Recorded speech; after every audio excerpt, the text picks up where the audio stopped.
జవాబుదారీతనంతో ఉన్న వ్యక్తిగా నేను మీకు చెప్తాను. ఈ పని అనుకున్నాం, ఈ పని ఇట్లా అవుతుంది, ఎప్పటికప్పుడు దాని ప్రోగ్రెస్ మీకు తెలియజేస్తా అని తెలియజేసుకుంటూ, నాకు విద్య, వైద్యం, ఉపాధి, సాగునీరు, తాగునీరు ఈ సమస్యలన్నింటికీ చాలా క్రమబద్ధమైన విధానాలతో ఒక ప్రణాళిక రూపొందించాం. దాన్ని ముందుకు తీసుకెళ్తామని తెలియజేసుకుంటూ, పిఠాపురంలో మీకు చెప్పాను ఇందాకే, సాయంత్రం రిజిస్టర్ చేశాను ల్యాండ్ అని. త్వరలోనే అక్కడ నా ఇల్లే కడతాను, ఆఫీస్ కూడా కడతాను, క్యాంప్ ఆఫీస్ ఇక్కడ కడతాను. 1 ఎకరం స్థలం, 1 ఎకరం 2 ఎకరాల స్థలం పార్టీ ఆఫీస్ ఈరోజు నాకు బాధగా ఉంది. రోడ్ల మీద ఉండిపోతా ఉన్నారు. జనసేన ఆఫీస్కి రావాలి అంటే ముందు వాకిలి తెరిచి ఉండాలి. అందుకే నాకు 2 ఎకరాల స్థలం పెట్టండి, ఎవరు వచ్చినా ముందుకు రావాలి. ఇలా ఉండాలి కనీసం. మా హక్కు ఇది జనసేన ఆఫీసు. చిన్న ఆఫీసులు అయిపోతే ఏమనిపిస్తుంది, దూరం నుంచి ఉంటారు. ఇంత ప్రేమగా వచ్చిన మీకు గేట్లు తెరిచి జనసేన మిమ్మల్ని వచ్చి రా అని చెప్పేలాగే 1 ఎకరం 2 ఎకరాల స్థలం మీరు వచ్చి సాయంత్రాలు కూర్చున్నా నాకు ఇబ్బంది లేదు, మాట్లాడుకునే ఇబ్బంది లేదు,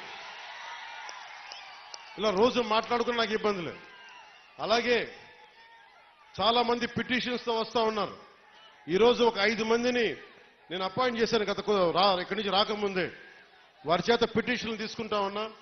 ప్రయారిటీ ఒకటే చెప్పాను, ఎవరైనా సరే మెడికల్ సంబంధించిన సమస్యలు వస్తే దాని ప్రయారిటీ తీసుకోండి. అలాగే లా అండ్ ఆర్డర్ సమస్య, ఏమైనా కిడ్నాపింగ్లు జరిగినా, దాడులు జరిగినా అది ప్రయారిటీ తీసుకోండి. అలాగే విద్యార్థులకి ఏదన్నా కష్టాలు, ఏదైనా విద్యకు సంబంధించి ఉంటే అది ప్రయారిటీ తీసుకోండి. అలాగే యువతకి ఉపాధి అవకాశాలంటే ప్రభుత్వ ఉద్యోగాలు వచ్చే లోపు మన మద్దతుదారులు, మన తెలుగుదేశం నాయకులు ఉన్నారు, తెలుగుదేశం పార్టీ మద్దతుదారులు ఉన్నారు, కృష్ణరాజు గారు ఉన్నారు, వర్మ గారు ఉన్నారు. ఇవన్నీ కాకుండా కూటమికి నిలబడ్డ చాలా మంది పెద్దలు ఉన్నారు. వారందరి కంపెనీల్లో జాబ్ మేళా ఇక్కడే పెట్టుకుందాం. వారిని పిలిపిస్తాను. మన ఉదయ్ శ్రీనివాస్ ఉన్నారు, చాలా మంది ఢిల్లీ నుంచి పిలిపించి జనసేన ఆఫీస్లో యువతకి మీకు స్కిల్ ఉంటే వచ్చి మీరు జాబ్ మేళా ఇక్కడే పెడతారు. మీరు వచ్చి మీ సమర్థత ప్రతిభని బట్టి మీరు ఉద్యోగాలు ఇక్కడే సెలెక్ట్ అయ్యేలాగా, మీరు ఎన్నుకోబోయేలాగా బాధ్యత కూడా తీసుకుంటాం ప్రభుత్వ ఉద్యోగాలు వచ్చే లోపు. ఇలాంటివన్నీ ముందుకు తీసుకెళ్తున్నాం. నాకు కనీసం 1-2 నెలలు, 1 క్వార్టర్ సమయం కావాలంటే, కనీసం క్వార్టర్ అంటే గత ప్రభుత్వం క్వార్టర్ కాదు, బ్యాంక్ క్వార్టర్ అంటే 3 నెలలు.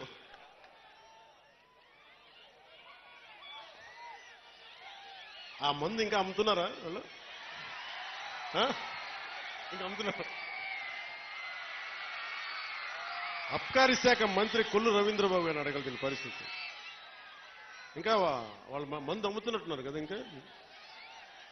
అంటే మరి ఏదో కొత్త మధ్య విధానం తీసుకొచ్చే వరకు తప్పదు అనుకుంటాం.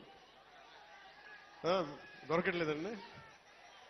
సరే, ఈ లోపు దయచేసి ఎవరన్నా తాగాలని మైండ్ సెట్ ఉంటే దయచేసి దాన్ని ఆరోగ్యాలు కాపాడుకొని తాకండి. అదొకటి నా విన్నపం. అలాగే మీకు అందుబాటులో ఉండేలాగా నేను నిరంతరం రావడానికి ఒకేసారి నా మీద అందరం మీద పడిపోతే కష్టమైపోతుంది. అందుకని కొంచెం పెద్ద స్థలమే తీసుకున్నాను. మీరు రాకపోకలకి ఇబ్బంది లేకుండా ఉండేలాగా భారతదేశం మొత్తం జనసేన 21 సీట్లు గెలిస్తే భారతదేశం అంతా ఎలా చూసిందో పిఠాపురం అభివృద్ధి భారతదేశానికి ఒక మోడల్ లాగా అయ్యేలా. ఒక్కళ్ళు కాదు ఇక్కడ, నేను ఒక్కనే కాదు, పెద్దల వర్మ గారు ఉన్నారు, కృష్ణరాజు గారు ఉన్నారు, ప్రతి మండలానికి ఉన్న మన జనసేన నాయకులు ఉన్నారు, ఇన్ఛార్జిగా బాధ్యతలు తీసుకున్న మర్రెడ్డి శ్రీనివాస్ గారు ఉన్నారు. మీరు దమ్ముండి ఇక్కడే పిఠాపురంలో వచ్చిన మెజారిటీతో ఈ అబ్బాయి గెలిచేశాడు. దాదాపు 70 ఇక్కడే 1,00,000 ఓట్లు వచ్చేసిన అబ్బాయి. అండ్ ఇప్పుడు మనం జనసేన రికగ్నైజ్డ్ పొలిటికల్ పార్టీ. చాలా కష్టం, ఎన్ని దెబ్బలు, ఎన్ని ఆటుపోట్లు, ఇవన్నీ తట్టుకొని నిలబడ్డామంటే నా గురువు గారు ఒక ఆయన చెప్పారు, ఇక్కడున్న నా